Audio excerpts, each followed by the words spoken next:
Hello दोस्तों, स्वागत है आप सभी का आपके अपने यूट्यूब चैनल मैथफील्ड 24 में। तो आज हम लोग क्लास 10 अध्याय 2 बहुपद पर विस्तृत चर्चा करेंगे। तो आइए देखते हैं बहुपद होते क्या हैं। तो ऐसे व्यंजक जिनमें चर राशियों की घात धन पूर्णांक अथवा शून्य होती है बहुपद कहलाते हैं। अब इसमें समझना है व्यंजक क्या होते हैं। चर और अचर की संक्रिया से प्राप्त होने वाले पदों के समूह को व्यंजक कहते हैं। व्यंजक तो आप समझ गए, चर और अचर का समूह होगा। इसके बाद आपको देखना है चर राशियां क्या होती है। वह राशियां जिनका मान हर सवाल में बदलता रहता है, उन राशियों को हम लोग क्या कहते हैं? चर राशियां। ए से लेकर जेड तक की राशियों को हम लोग क्या कहते हैं? चर राशियां कहते हैं। इसके बाद अगर कहें अचर राशियां, तो वह राशियां जिनका मान किसी भी सवाल में नहीं बदलता, अचर राशियां कहलाती है। जितनी भी आपकी गिनती होती है वो सब क्या होती है? अचर। जीरो से लेकर अनंत तक की जितनी भी राशियां हैं, यानी जितनी भी गिनती है, उन सबको हम क्या कहेंगे? अचर कहेंगे। तो देखते हैं दोस्तों, बहुपद के अगर हम प्रकार की बात करें तो बहुपद को दो तरीके से वर्गीकृत किया गया है। एक तो किया गया पद के आधार पर और दूसरा किया गया है घात के आधार पर। पदों के आधार पर बहुपद बहुत प्रकार के होते हैं, जैसे एक पदी बहुपद, द्विपदी बहुपद, त्रिपदी बहुपद। उसके बाद चतुर्थ पदी, पंचपदी, षष्ठ पदी, जितना आप चाहे कह सकते हैं, लेकिन हम लोग कहेंगे एक पदी, द्विपदी, त्रिपदी। उसके बाद अगर आ गया तो हम लोग उसे कहेंगे बहुपदी।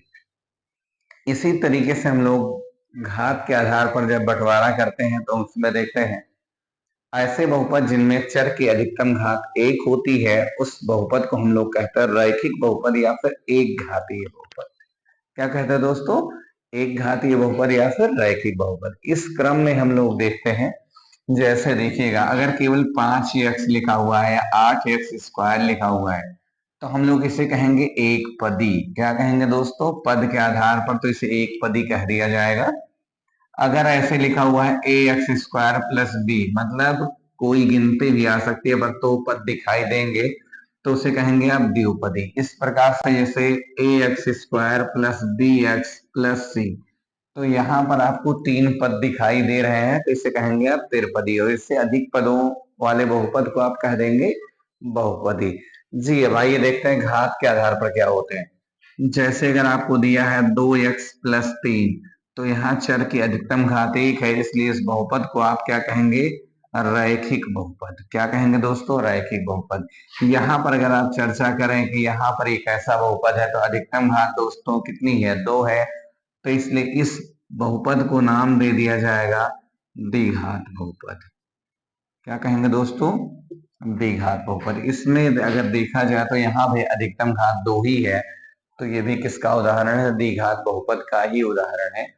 अगर ऐसे दे दिया जाए 2x³ + 5x² + 8x + 6, ये दोस्तों कैसा बहुपद है? घात की दृष्टि से ये आपका है त्रिघातीय बहुपद। इससे अगर अधिक घात वाले बहुपद मिल जाते हैं, जैसे 4 घात वाले, तो हम कह सकते हैं चतुर्थ घातीय बहुपद। 5 घात वालों को पंचघातीय बहुपद, लेकिन हम लोग उन्हें एक सरल भाषा में कहेंगे बस बहुघातीय बहुपद। तो इतना तो आपको स्पष्ट समझ में आ गया होगा बहुपद क्या होते हैं। बहुपद का वर्गीकरण कितने प्रकार से किया जा सकता है? तो दो प्रकार से, एक पद के आधार पर, फिर दूसरा घात के आधार पर। पद के आधार पर बहुपद बहुत प्रकार के होते हैं और घात के आधार पर भी बहुपद बहुत प्रकार के होते हैं, जिनमें हम लोग अगर पद के आधार पर जाएं तो एक पदी, द्विपदी, त्रिपदी। उसके बाद अगर पदों की संख्या अधिक हो रही तो उसे कह देंगे बहुपदी।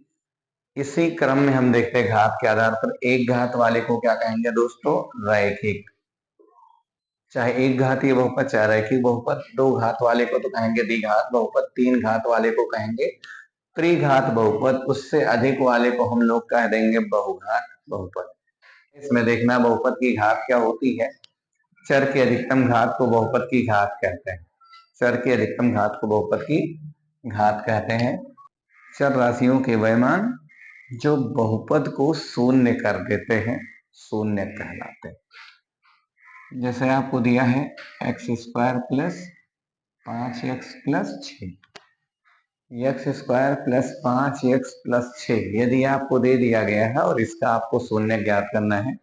शून्य का मतलब होता है आपके बहुपद में जो भी चर दिए गए हैं उन चरों के मानों को हम लोग शून्यक अथवा मूल कहते हैं। तो अब यहाँ अगर आपसे कह दिया जाए शून्यक ज्ञात कीजिए, एक बहुपद दे दिया गया है, तो आप इसे पहले समीकरण में परिवर्तित कीजिए बराबर 0 करके। अब 1 का गुणा 6 में किए तो कितना आ गया, 1 छक्के 6, 6 का ऐसा गुणनखंड 3 + 2, तो हम लिख सकते हैं x स्क्वायर प्लस 3 और 2 को जोड़ना है तो ये हो गया 5x था, जिसे लिख सकते हैं 3x + 2x प्लस क्या बचा 6 बराबर है कितना 0। दो दो को एक साथ करते हैं, एक्स स्क्वायर प्लस 3x को एक साथ कर देते हैं, बीच में लगा हुआ प्लस, यहाँ पर होगा 2x प्लस 6 बराबर 0, अर्थात दो दो को एक साथ कर लेते हैं। अगर आगे माइनस चिन्ह है तो ब्रैकेट के भीतर जितने भी पद हैं उनका चिन्ह बदल जाएगा, और अगर प्लस है तो उनमें कोई परिवर्तन नहीं होगा। दोनों में जो घनिष्ठ है उसे बाहर निकाल देते हैं, तो यहाँ x 2 बार है और यहाँ x 1 बार है, तो हम लोग एक बार कॉमन ले सकते हैं, तो यहाँ एक बार x बच जाएगा, प्लस में यहाँ 1 बार था गायब हो गया, 3 बच गया। यहाँ पर देखते हैं प्लस में क्या बचा, यहाँ बचा हुआ 2x + 6, तो क्या यहाँ पर 2 कॉमन है, जी बिल्कुल, क्योंकि 2 तियाएं 6, हम 2 कॉमन ले सकते हैं, 3 बच जाएगा, तो 2 कॉमन हो गए, यहाँ से x बचा, और 2 का पहाड़ा पढ़िएगा कि 6 से ज्यादा ना हो, तो 2 तियाएं 6 बराबर 0। जो संख्या कॉमन ली जाती है उसी से भाग दे दिया जाता है। दोनों ब्रैकेटों में देखिएगा, यहाँ भी x + 3 है और यहाँ भी x + 3 है, तो हम लिख सकते हैं x + 3 कॉमन, यहाँ पे दोस्तों बच गया x और यहाँ बच गया 2, बराबर हो गया 0। ये हो गया आपका गुणनखंड। क्या हो गया, गुणनखंड। अब आप इसका बड़े आराम से मान निकाल सकते हैं। अगर हम इसको रोक लेते हैं, इधर ये गुणा करा इधर आएगा तो 0 करेगा, यदि हम इसको रोकते हैं तो ये जाएगा 0 हो जाएगा, और जब इसको रोकेंगे तो ये जाएगा 0 हो जाएगा। तो हमें एक बार में एक संख्या को रोकना है, तो यदि x + 3 बराबर 0, तो x बराबर 3 प्लस है दोस्तों, इधर आएगा तो क्या होगा -3। फिर यहां पर है यदि x + 2 बराबर 0, तो यदि हम इसको रोकते हैं तो 2 प्लस उधर जाएगा माइनस होगा। देखिएगा दोस्तों, आपको दोनों मान मिल चुके हैं, तो आप लिख सकते हैं अतः जो x का मान है आपका वो है कितना, -3, माइनस। आपको मान मिल चुका दोस्तों, इसी मान को आप क्या कहेंगे, शून्य, क्योंकि ये मान अगर हम यहाँ बहुपद में ला के रख देते हैं तो पूरा मान क्या होगा, 0 हो जाएगा। यानी शून्य कर देने वाले मानों को ही हम क्या कहते हैं, शून्य कहते हैं। आइए देखते हैं ग्राफ के आधार पर शून्यकों की संख्या कितनी होती है। तो यहां से अगर आपको केवल और केवल बहुपद दे दिया जाए और पूछ लिया जाए शून्यकों की संख्या कितनी है, तो चर की जितनी अधिकतम घात होगी शून्यकों की संख्या भी उतनी ही होगी। यहाँ पर अधिकतम घात 2 थी, इसलिए हमें 2 शून्यक प्राप्त हुए। लेकिन अब आपको देखना है, जैसे आरेख दे दिया गया हो, आरेख से पूछ लिया जाए शून्यकों की संख्या कितनी है। ऐसे अगर एक आरेख सीधा सीधा दे दिया गया है, तो ये हमारा y अक्ष और ये हमारा है x अक्ष। अगर यहाँ आपसे कहा जाए जो आपका बहुपद है y बराबर है fx, यानी जो आपका बहुपद है वो किसके रूप में है दोस्तों, x के रूप में, फंक्शन आपका है x के रूप में। तो अब आपको देखना है x को तो काट नहीं रहा है, ये काट रहा है किसको, y अक्ष को। तो यहाँ पर y का मान तो मिलेगा लेकिन x का कोई भी मान मिलने वाला नहीं है। तो हम यहाँ कहेंगे शून्यकों की संख्या कितनी है दोस्तों, 0 है, अर्थात यहाँ कोई शून्यक नहीं होगा, क्योंकि इसने काटा किसको है, y को। अगर यहाँ पर x बराबर होता है fy, मतलब अगर आपका बहुपद y के रूप में होता तो यहाँ शून्यकों की संख्या 1 हो जाती, लेकिन आपको अगर दिया गया है y बराबर fx, तो यहाँ शून्यकों की संख्या कितनी होगी दोस्तों, 0 हो जाएगी। इसके बाद अगर हमें दूसरा ग्राफ इस तरीके से दे दिया गया हो, ऐसे एक रेखा काट लेंगे, ये हमारा y अक्ष, ये हमारा x अक्ष, इसे एक रेखा काट लेंगे। अच्छा, x को कितनी जगह पे काट रही है दोस्तों, एक जगह पर काट रही है, इसलिए कितने शून्यक होंगे, एक शून्यक होंगे। इस प्रकार से एक और ग्राफ देखते हैं। अगर इस तरीके की आकृति बनी हुई है तो ये आपका है y अक्ष और ये आपका है x अक्ष। यहाँ पर अगर y बराबर fx के शून्यकों की संख्या पूछी जाए तो x को ये दो जगह पे काट रहा है, अर्थात शून्यकों की संख्या 2 होगी। इस प्रकार से अगर दे दिया गया है x अक्ष और दिया है y अक्ष, यहां से शुरू करते हैं। इस प्रकार से अगर आपको ग्राफ दे दिया गया है और आपसे पूछ लिया जा रहा है शून्यकों की संख्या कितनी है, तो आप बता सकते हैं 1 2 3, अर्थात यहाँ पर जो शून्यकों की संख्या है दोस्तों वो 3 होगी और इस ग्राफ का जो बहुपद प्राप्त होगा वो त्रिघात होगा। क्या होगा? त्रिघात। यहाँ शून्यकों की संख्या अधिकतम 2 प्राप्त होगी, तो उन शून्यकों से जो बहुपद तैयार होगा वह होगा द्विघात बहुपद। जब एक जगह पे काट रहा तो शून्यकों की संख्या 1 होगी और एक शून्यक से जो बहुपद तैयार होगा उसे हम लोग कहेंगे एक घात बहुपद या फिर रैखिक बहुपद। तो ग्राफ वाले क्वेश्चन तो आपके लग जाएंगे जिसमें आपको केवल ये बताना होता है कि शून्यकों की संख्या है कितनी। अब आपको यहाँ समझना है गुणांक क्या होते हैं। तो किसी भी चर में गुणा करने वाले अंक को गुणांक कहते हैं। दूसरे तरीके से भी कह सकते हैं किसी भी राशि में गुणा करने वाले अंकों को ही हम क्या कहते हैं? गुणांक कहते हैं। तो जैसे कि आपको दे दिया गया है x² प्लस 5x प्लस 6, अगर कहा जाए दोस्तों कि x² का गुणांक क्या है, तो देखिएगा x² में कुछ नहीं गुणा कर रहा तो 1 गुणा कर रहा है, इसलिए x² का गुणांक कितना हो गया? 1। x में कौन गुणा कर रहा है दोस्तों? तो 5 गुणा कर रहा है, इसलिए x का गुणांक क्या हो गया? 5। और 6 में कोई भी x नहीं है तो इसे हम क्या कहेंगे? अचर, क्योंकि यहाँ कोई चर नहीं है और जिस पद में चर नहीं होते उस पद को हम लोग क्या कहते हैं? अचर पद कहते हैं। तो समझ गए ना कि x² का गुणांक है 1, x का गुणांक है 5 और अचर पद कौन है? 6। जैसे ऐसे दे दिया गया हो x² माइनस 5x माइनस 8, अगर ऐसे दे दिया गया है तो आप यहाँ भी कुछ नहीं है तो 1 तो छिपा हुआ है, x² का गुणांक है 1। x का गुणांक है चिन्ह सहित दोस्तों, यहाँ प्लस था तो चिन्ह नहीं कहते क्योंकि ना कहो तो प्लस ही है, पर यहाँ कहना होगा x का गुणांक है -5 और अचर पद भी क्या है? -8। किसी भी बहुपद के शून्यकों और उसके चरों के गुणांकों के मध्य कुछ संबंध होता है। आइए उस संबंध को देखते हैं। द्विघात बहुपद के लिए हमारे पास 2 सूत्र हैं। एक तो है शून्यकों का योगफल, इसका सूत्र होता है दोस्तों -x का गुणांक बटा x² का गुणांक। -x का गुणांक बटा x² का गुणांक। लेकिन यही दोस्तों देखिएगा अगर हमारा बहुपद ऐसे लिखा हो ax² plus bx plus c के रूप में, तो x² का गुणांक k है और x का गुणांक b है, तो यह हम यहाँ पर समझ सकते हैं -x का जो गुणांक है वो क्या है? b बटे x² का गुणांक और यहाँ पर है क्या? ये।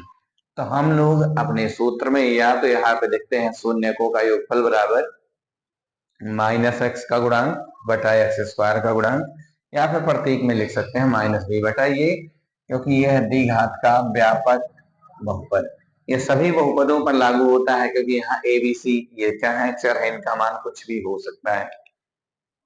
अब हमें देखना है दूसरा सूत्र, शून्यकों का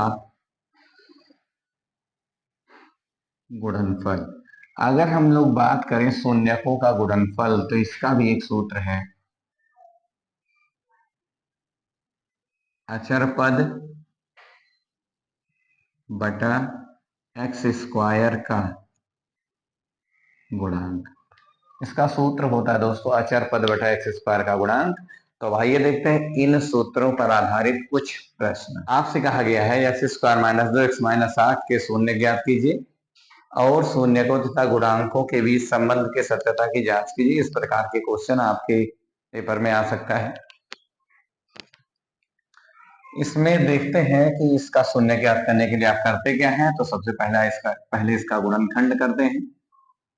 तो x² माइनस 2x माइनस 8, क्योंकि पहले आपको शून्य ज्ञात करना है तो पहले आपको बहुपद दिया है, आप समीकरण में बदलिए, अर्थात बराबर लगा होना चाहिए, बराबर कुछ नहीं है तो 0 है।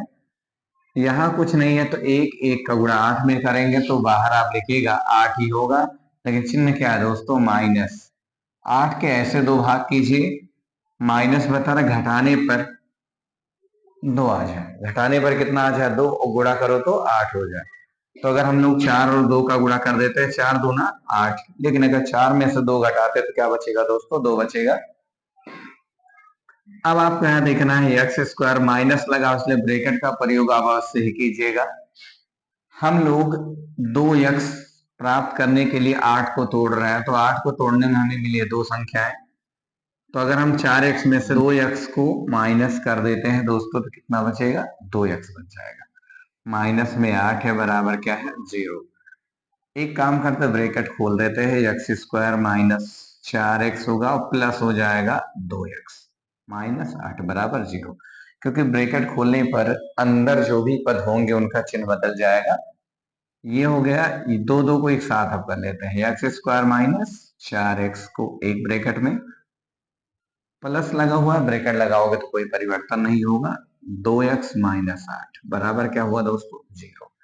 यहाँ दोनों में कुछ कॉमन है तो x कॉमन है, यहाँ 2 बार और यहाँ 1 बार, तो यहाँ बचा x, और यहाँ पे 4 बच गया क्योंकि x एक बार था, बाहर चला गया। प्लस यहाँ अगर बात करें तो यहाँ पे 2 कॉमन है, तो यहाँ x बचा, और 2 चौक 8 बराबर 0। दोनों ब्रैकेट एक समान हो गए दोस्तों, तो आप एक ब्रैकेट कॉमन कर सकते हैं, x माइनस 4 बचा कितना, x प्लस 2 बच गया, बराबर क्या बचा, 0। एक बार पहले को 0 कर सकते हैं, एक बार दूसरे को, तो यहाँ पर आपको लिखना है यदि x माइनस 4 बराबर 0, तो x बराबर क्या मिला आपको, 4। 4 माइनस था, उधर गया प्लस हो गया, 0 का मतलब है कुछ भी नहीं था। यहाँ पर है, फिर देखेंगे यदि x माइनस, यानी मिला है यदि x प्लस 2, यदि x प्लस 2 बराबर 0, तो x बराबर क्या होगा दोस्तों, प्लस उधर जाएगा -2। ये दोनों तो आपके क्या हो गए, शून्य। जांच में करना क्या है, शून्यकों का योगफल, शून्यकों का योगफल बराबर है -x का गुणांक बटा x स्क्वायर का गुणांक। देखिएगा दोस्तों, सूत्र होता है शून्यकों का योगफल बराबर -x का गुणांक बटा x स्क्वायर का गुणांक। आपको दो जांच करनी है, तो शून्यकों का योग है, मतलब शून्यकों को आप जोड़िए, तो 4 और जोड़ने के लिए लगाएंगे प्लस, और किसको जोड़ेंगे, -2 को, बराबर है माइनस लगा दीजिए x का गुणांक, आपको अपने बहुपद में देखना है, x का गुणांक -2 है, कितना है दोस्तों, -2 है, तो यहाँ पर चिन्ह सहित लिखा जाएगा -2, बटा में है एक्स स्क्वायर का गुणांक, बगल में कुछ नहीं है तो 1 है, ब्रैकेट खोलेंगे तो प्लस माइनस का गुणा होगा, -4 -2 होगा, और माइनस माइनस यहाँ पर हो जाएगा प्लस, और हो जाएगा 2। 4 में से 2 घटेगा, 2 बचेगा, प्लस लिखो चाहे ना लिखो, अर्थात दोनों पक्ष क्या है दोस्तों, बराबर है, LHS बराबर है RHS। लेफ्ट हैंड साइड बराबर राइट हैंड साइड, बाया पक्ष बराबर दाया पक्ष। ये तो रही आपकी पहली जांच। अब आप दूसरी जांच भी कर सकते हैं, अगर जरूरत समझे तो, ऐसे एक जांच कर लिए बहुत है। आपको लिखना है शून्यकों का गुणनफल बराबर अचर पद बटा एक्स स्क्वायर का गुणांक। गुणनफल मतलब दोस्तों इन दोनों का गुणा कर दीजिए, तो ये होगा 4 गुणे -2 बराबर अचर पद, तो ढूंढिएगा अचर पद आपका कितना है, अचर पद है -8 बटा एक्स स्क्वायर का गुणांक दोस्तों है 1। अगर गुणा करेंगे तो प्लस माइनस माइनस, 4 दूना 8 बराबर इधर भी है -8, अर्थात दोनों पक्ष यहाँ भी क्या है, बराबर है।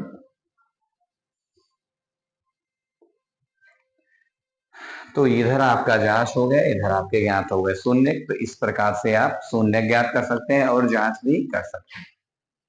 तो आशा करते हैं ऐसे क्वेश्चन आपके बड़ी ही सरलता से लग जाएंगे। अब आइए देखते हैं दूसरे टाइप के प्रश्न किस प्रकार से पूछे जाते हैं।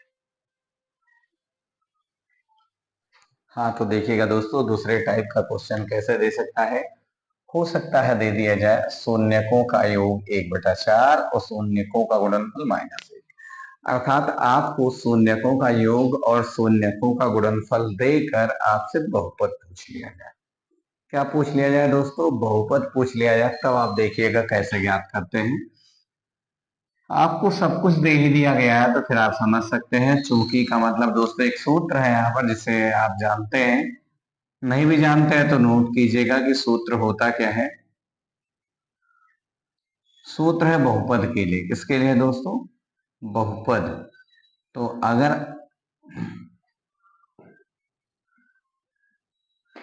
अगर आपको बहुपद बनाना है तो उसके पहले आपको समीकरण बनाना होता है। फिर बराबर में जीरो अगर लगा तो गायब कर देना, आपका बहुपद तैयार हो जाएगा। तो जैसे यहाँ हम लोग लिखेंगे द्विघात समीकरण, डैश कर देते। द्विघात समीकरण का सूत्र होता है x² माइनस शून्यकों का योग इंटू x प्लस शून्यकों का गुणनफल बराबर क्या होता है दोस्तों? 0 होता है। अब देखिएगा यहाँ तो सब कुछ दे ही दिया गया है। x² है उसे रहने दीजिए, माइनस लगा दीजिए। x² को रहने दीजिए, माइनस लगा दीजिए। कह रहा शून्यकों का योग, तो शून्यकों का योग आपको दिया दोस्तों 1/4। तो आप लिखोगे 1/4, बाहर क्या है x, प्लस में है शून्यकों का गुणनफल, और शून्यकों का गुणनफल है दोस्तों -1।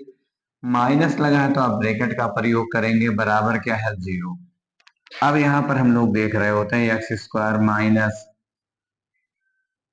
x का गुणा 1 में होगा तो ये होगा 1x बटा क्या होगा दोस्तों 4, प्लस माइनस का गुणा होगा माइनस, बचेगा 1 बराबर 0। अब हम लोग यहाँ एक काम करते हैं, हर बराबर कर देते हैं। हर बराबर करने के लिए नीचे भी 4 से भाग दे दीजिए और अंश में गुणा कर दीजिए, क्योंकि जिससे गुणा करते हैं उसी से भाग दिया जाता, नहीं तो मान में परिवर्तन हो जाएगा। अगर हम 4 से ऊपर और 4 से नीचे गुणा कर दे तो मान में कोई परिवर्तन नहीं होगा। इसी प्रकार यहाँ भी 4 से भाग कर दो, 4 से गुणा कर दो। अब चलो ऊपर का गुणा ऊपर कर दो, नीचे तो हर बराबर है। और जब हर समान हो जाए दोस्तों तो हम लोग एक हर उतार देते हैं, अंश को वैसे ही चिन्ह सहित लिख देते हैं। 4 का गुणा x² में 4x², 1 का गुणा x में तो x ही रहेगा, 1 का गुणा 4 में तो 4 बराबर हो गया 0। 4 भाग करा इधर जाएगा, गुणा कर देगा। तो यहां से अब आपको देखना है, ये मिलेगा x² माइनस x माइनस 4 बराबर 0 गुणे 4। तो ये होगा x² माइनस x माइनस 4 बराबर 4 शून्य। तो ये तो रहा दोस्तों आपका द्विघात समीकरण। अब जब ये है आपका द्विघात समीकरण, लेकिन आपको ज्ञात क्या करना है? आपको ज्ञात करना है द्विघात बहुपद। द्विघात बहुपद में 0 को हटा देना है, बाकी मान वैसे लिख देना है।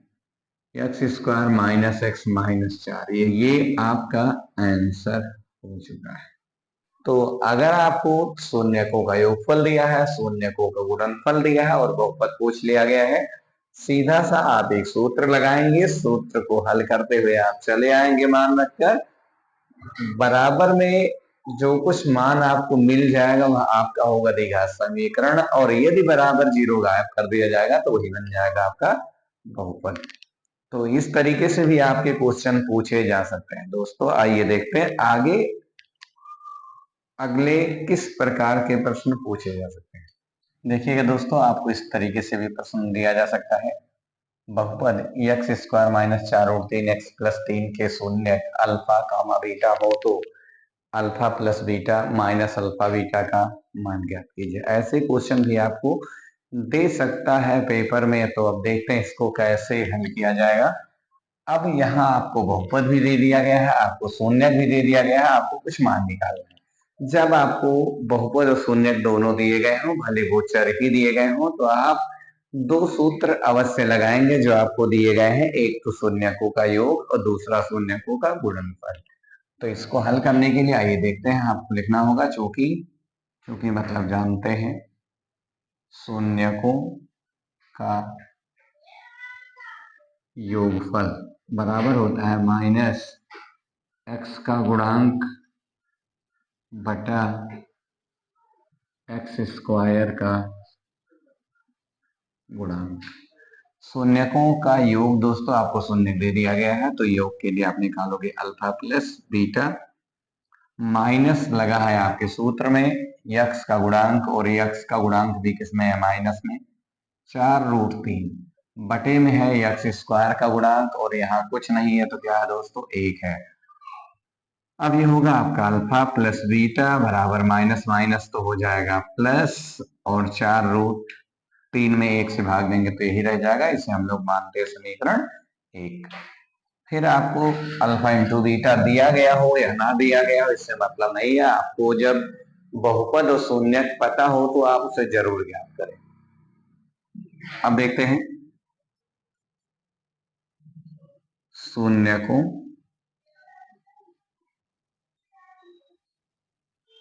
का गुणनफल बराबर होता है अचर पद बटा एक्स स्क्वायर का गुणांक। अचर पद बटा एक्स स्क्वायर का गुणांक। अब देखते हैं शून्यकों का गुणनफल, मतलब इनका गुणा कर देते हैं। तो अल्फा का गुणा बीटा में होगा दोस्तों, तो ये हो जाएगा अल्फा बीटा बराबर अचर पद को यहाँ देखते हैं 3 बटा एक्स स्क्वायर का गुणांक क्या है दोस्तों, 1 है, अर्थात 1 से भाग देंगे तो वही रह जाएगा अल्फा बीटा बराबर 3। इसे मानेंगे समीकरण नंबर 2। अब आपको जो मान ज्ञात करना है आप उसको जरूर नोट करते हैं। आपको मान किसका निकालना है, alpha plus beta minus alpha beta का। अल्फा प्लस बीटा का मान आपको पता है समीकरण 1 से,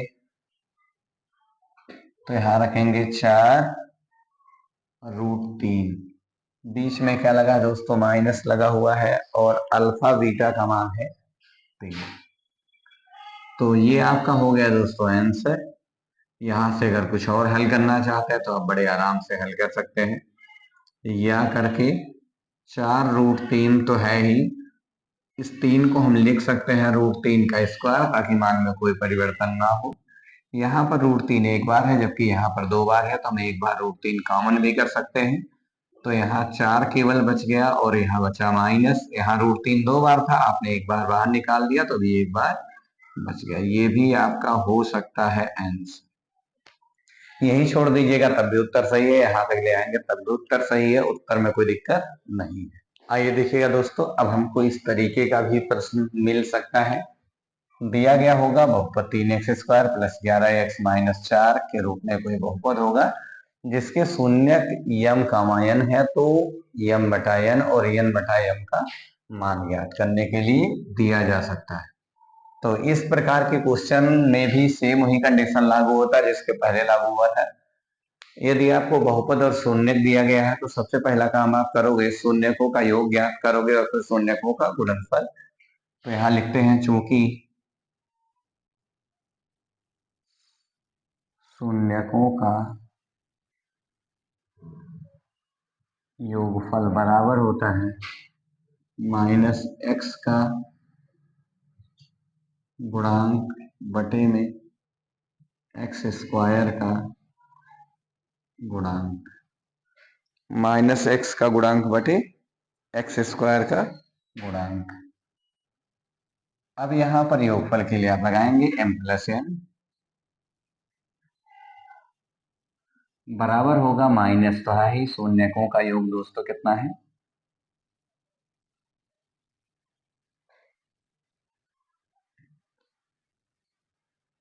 ये हो गया शून्यकों का योग बराबर माइनस लगा दीजिएगा यक्स का गुणांक, और यक्स का गुणांक है क्या 11 बटा एक्स स्क्वायर का गुणांक कितना है 3। इसे आप मान सकते हैं समीकरण 1। इसी प्रकार से आपको लिखना है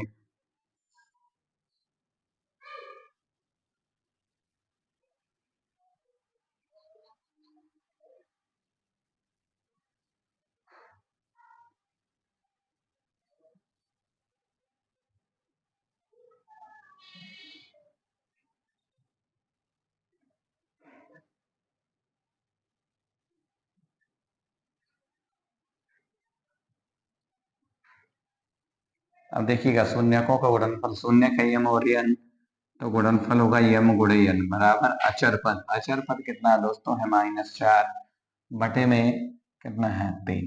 यम का गुणा यन में करेंगे तो ये हो जाएगा यमन बराबर -4 बटा 3। इसे मान सकते हैं आप समीकरण 2। ये रहा समीकरण 1 और ये है समीकरण 2। यहाँ पर मिला हुआ यम प्लस एन, जबकि यहाँ मिला हुआ यमन। अब हम लोग यहाँ पे हल करते हैं, हमें जो मान निकालना है उसको देखते हैं। तो यम बटा यन प्लस यन बटा यम, चाहे बराबर बगल में लगाएंगे चाहे यहाँ पे लगाएंगे बराबर। तो चलिए यहाँ लगाते, तिरछा क्या करते हैं गुणा करते हैं, यम का गुणा यम में तो ये दोस्तों होगा यम स्क्वायर, प्लस यन का गुणा यन में तो ये होगा यन स्क्वायर। गुणा इसलिए कि क्योंकि सब अलग अलग है। नीचे भी आपस में गुणा होगा तो यहाँ हो जाएगा mn। तो चलो mn तो मिल गया क्योंकि mn का मान आपको पता है, पर अभी ऊपर स्क्वायर लगा हुआ है। तो अब आपको एक सूत्र पता होना चाहिए। अगर आपको ये स्क्वायर प्लस बी स्क्वायर मिल जाता है तो हम लोग लिख सकते हैं a प्लस बी का होल स्क्वायर माइनस 2ab। ए स्क्वायर प्लस बी स्क्वायर की जगह पर हम लोग लिख सकते हैं a प्लस बी का होल स्क्वायर माइनस 2ab। हम लोग यम को ए मान लेते हैं, यन को बी मान लेते हैं, तो यहाँ पे लिखेंगे यम प्लस यन का होल स्क्वायर माइनस 2mn पूरे के बटा है दोस्तों mn। अब m प्लस यन का मान भी आपको पता है, mn का भी मान आपको पता है, तो चलो मान रख देते हैं। तो यहाँ हो गया -11 बटा 3 का होल स्क्वायर, बीच में -2 गुणे mn, और mn का मान भी पता है दोस्तों -4 बटा 3 पूरे के बटा है दोस्तों mn। जब पूरे के बटा mn है तो यहाँ भी क्या लिखेंगे आप -4 बटा 3। ब्रैकेट तो खोल दीजिए, तो माइनस माइनस प्लस होगा, 11 का स्क्वायर 121 बटा 3 तिहाई, माइनस माइनस क्या हुआ दोस्तों प्लस, 4 दूना 8 बटे में है 3, नीचे है -4 बटा 3। हर बराबर करने के लिए 3 से नीचे और 3 से ऊपर गुणा कर दिया गया है।